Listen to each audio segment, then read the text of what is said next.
Bonjour, c'est François Quérel, je suis directeur de la rédaction de The Media Leader et je vais vous raconter l'actu des médias de la semaine en 10 minutes chrono. À suivre dans un instant un zoom sur le congrès mondial des éditeurs de presse qui aura lieu du 1er au 3 juin à Marseille, organisé par CMA Média.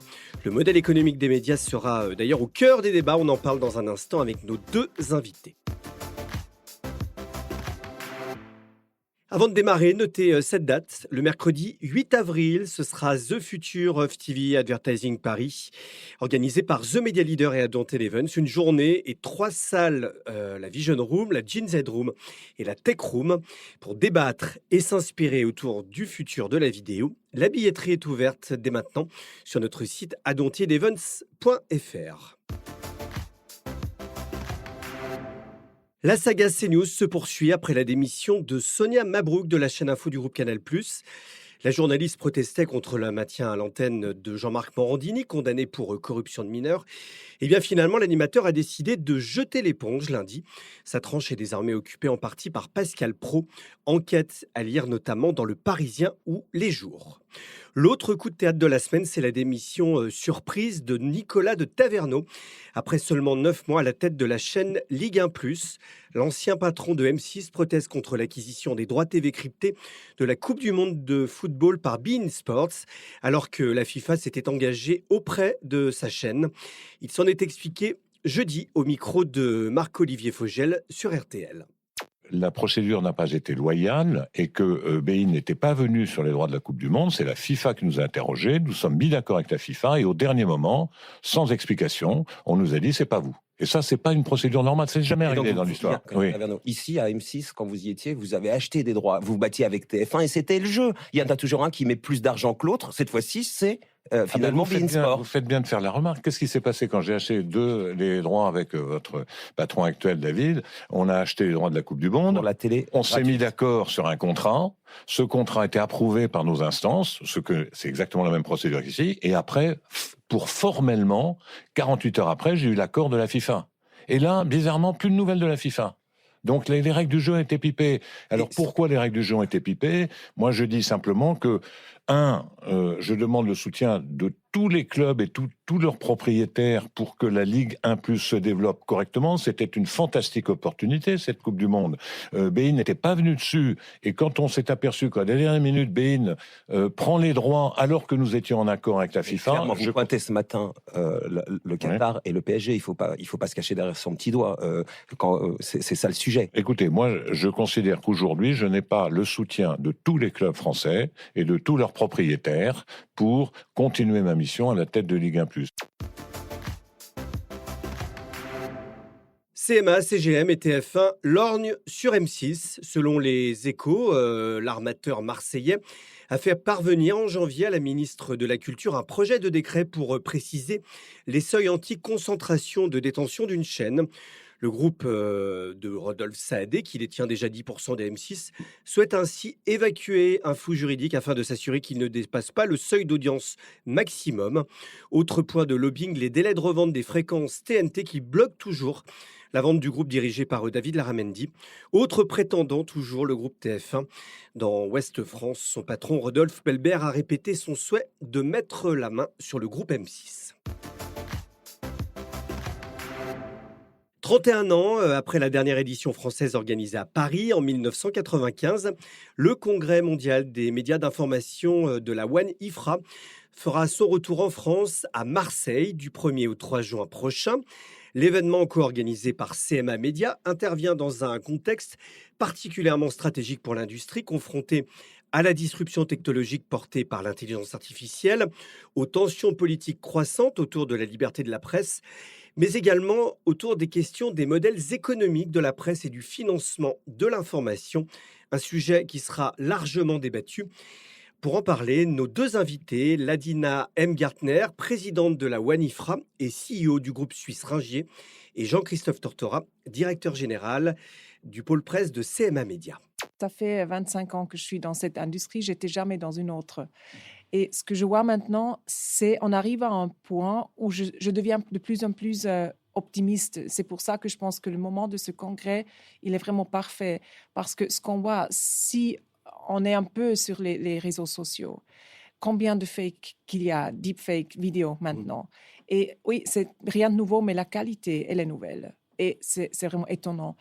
Et ça commence à toucher tout le monde. C'est pas que les science fiction, c'est vraiment des choses comme les petits vidéos de chiens qu'on envoie aux copains et la réaction, c'est bon, c'est un deepfake. Et puis, qu'est-ce qui se passe? On arrête de faire ça. On arrête de partager des choses qu'on est en train de découvrir. Et c'est quelque chose qui change dans la société. Et d'abord, peut-être c'est rigolo, c'est fascinant, peut-être ça devient irritant et tout à coup, c'est dangereux quand ça devient manipulatif. Et le rôle des médias, je pense que pour moi, c'est la première fois que c'est la notion de trust, la confiance. Moi, j'ai toujours dit oui, bien sûr, mais je ne pense pas que les gens sont prêts de dépenser beaucoup d'argent pour ça. Maintenant, j'ai l'impression qu'on est en point que ça change, que ça peut redevenir un modèle économique plutôt pertinent. Mais ça dépend aussi un peu de nous. Si on est capable de offrir des produits, surtout dans le monde numérique, qui sont convenient, comme ce qu'on apprend un peu des big tech. Donc ça, c'est un boulot, une tâche à nous à le faire. Hein. Mais si on le fait bien, et je pense que Vanif a surtout autour du concret où on peut apprendre l'un des autres, je pense qu'on a vraiment un bon moment là, une bonne opportunité. CMA CGM est un nouvel entrant dans le milieu des médias. Cheikh Rodolphe Saadé a toujours dit, peut-être certains ne le croient pas, de dire « moi j'y vais pour que ce soit rentable ». Aujourd'hui, quel bilan on peut faire 3 ans après, sachant que derrière le monde des médias, alors voilà, la presse c'est plus difficile qu'effectivement la télévision, la radio. Il y a eu un investissement fait récemment dans Brut qui a eu du mal à trouver aussi son modèle économique. Aujourd'hui, c'est quoi la vision de CMA Média pour dire, même si derrière on a un investisseur qui est robuste, on est capable de trouver un modèle économique? Ça, je vous confirme, pour travailler de manière, on va dire, étroite avec mon actionnaire, que c'est un objectif, celui bien entendu, de tendre à pouvoir arriver à des modèles économiques rentables.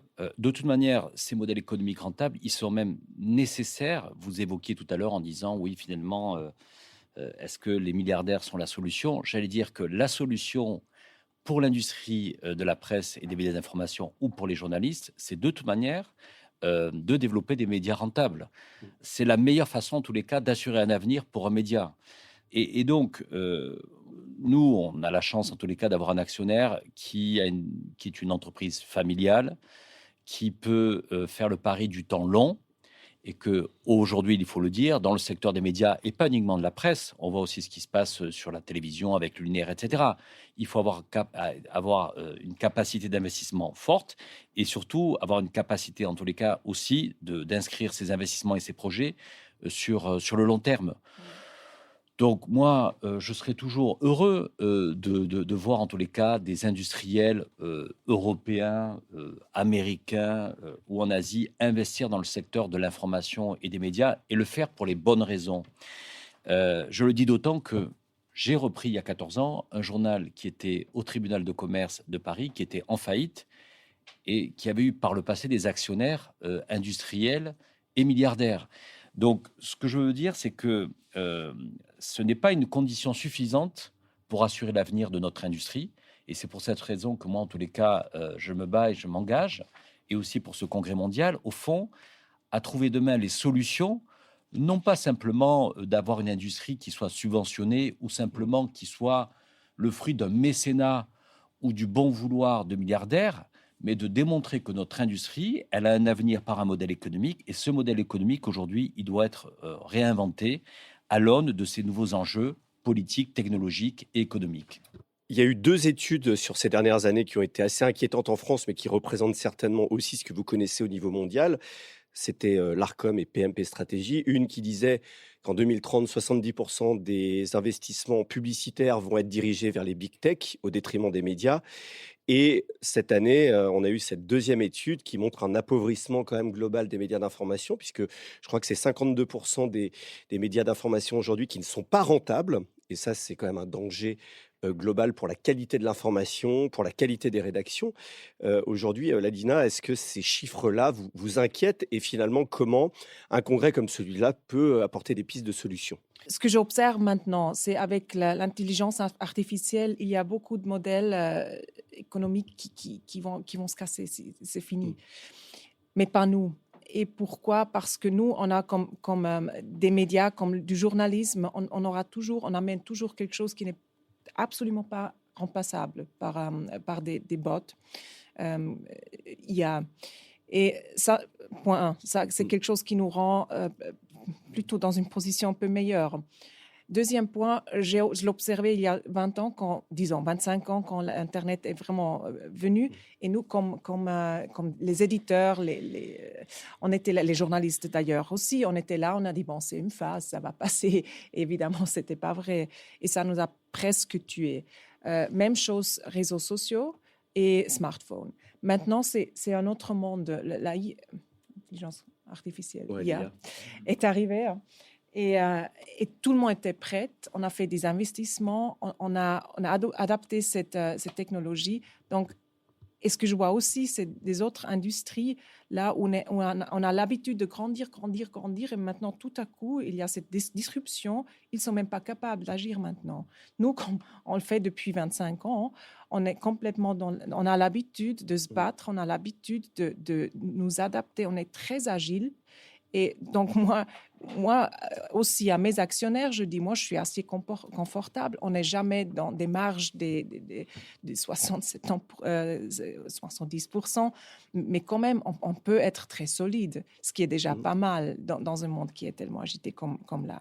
Les big tech, c'est un sujet important. C'est la publicité mais même là, je suis optimiste que ça va changer parce que comme il y a tellement des fake news, il y a de trash sur ces réseaux sociaux. Est-ce qu'on veut vraiment avoir la publicité, la marque dans cet environnement? Est-ce qu'il n'y a pas une alternative qui est meilleure? Moi, je dirais que oui. Et il faut toujours attirer l'attention pas seulement des CMO, mais aussi des CEO à ce fait-là. Et The Media Leader sera partenaire officiel du congrès de la ONE-IFRA.